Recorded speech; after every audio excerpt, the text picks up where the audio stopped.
ओम नारायणाय विद्महे वासुदेवाय धीमहि तन्नो विष्णु प्रचोदयात्।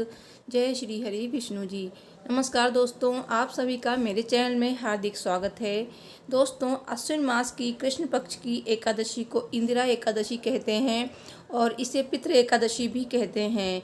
एकादशी का व्रत भगवान विष्णु को बहुत ही ज़्यादा प्रिय है।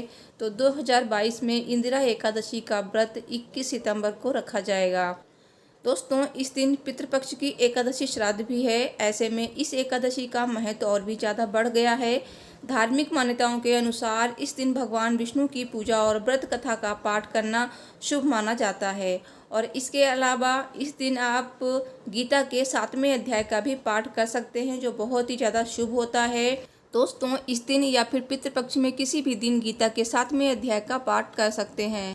दोस्तों, शास्त्रों के अनुसार इस दिन व्रत करने से व्यक्ति को जीवन में सुख भोगने के बाद मोक्ष की प्राप्ति होती है। साथ ही अगर पितृपक्ष में किसी कारण से पूर्वजों का श्राद्ध नहीं कर पाए हैं तो इस दिन व्रत करने से आपके पितर प्रसन्न होंगे और आपको आशीर्वाद देंगे, जिससे सुख समृद्धि का वास रहेगा और घर में लोगों की तरक्की में कोई भी बाधा नहीं आएगी। अगर किसी कारणवश व्रत नहीं कर पा रहे हैं तो भी भगवान विष्णु की आप विधिवत पूजा अर्चना करें और इस दिन एकादशी व्रत नियमों का पालन अवश्य करें।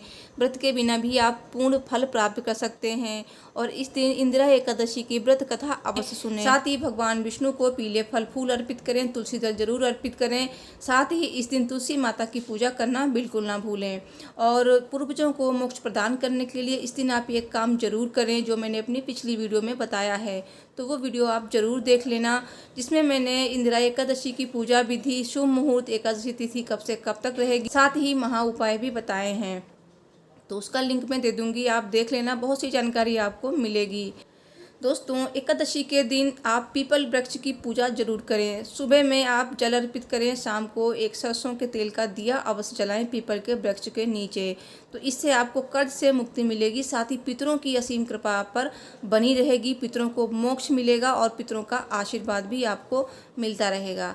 तो आइए अभी सुनते हैं इंदिरा एकादशी की पावन व्रत कथा। व्रत कथा को सुनने से पहले आप सभी से हाथ जोड़कर रिक्वेस्ट है, अगर अभी तक आपने मेरे चैनल को सब्सक्राइब नहीं किया है तो प्लीज़ चैनल को सब्सक्राइब करके बेल को प्रेस कर लीजिए।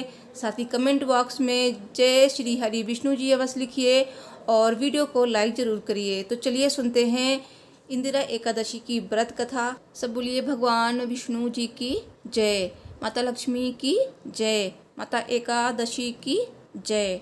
सतयुग में इंद्रसेन नाम के प्रतापी राजा राज्य करते थे। वे भगवान विष्णु के परम भक्तों में से एक थे।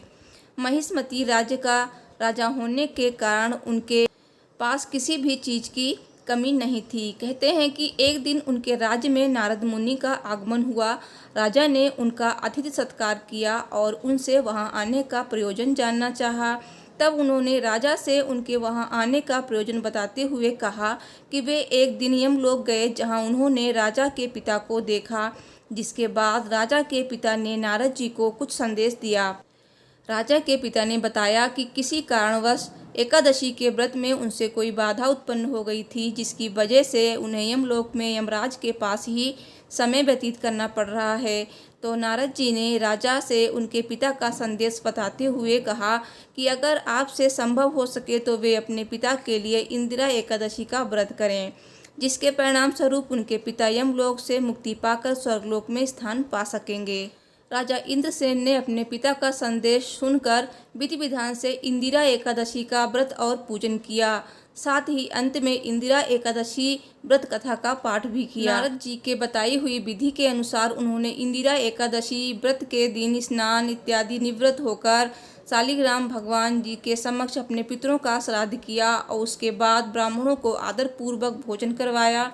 फिर उन्हें दक्षिणा देकर श्रद्धापूर्वक विदा किया। इसके बाद बचे हुए भोजन को गाय को खिलाया। इसके बाद धूप दीप से भगवान विष्णु की पूजा की।